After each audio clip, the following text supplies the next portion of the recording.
Brand మాట తప్పుడు మనం తిప్పరని అది స్వర్గీయ రాజశేఖర గారికి ఉంది, మళ్ళీ జగన్మోహన్ రెడ్డికి వచ్చింది ఆ వారసత్వం. అదే రీతిలో ప్రధానులు కూడా వచ్చారు.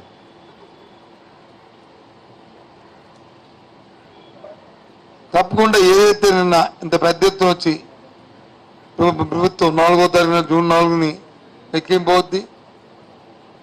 ఆ డేట్ కూడా ఇంకా రేపు 2 అనౌన్స్ చేస్తాం.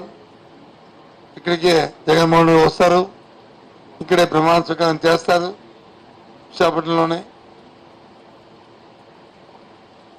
కన్నుల పండుగ ఏదైతే ఆకాంక్షలు ఉన్నాయో ఆకాంక్షల్ని నెరవేర్చడమే కాకుండా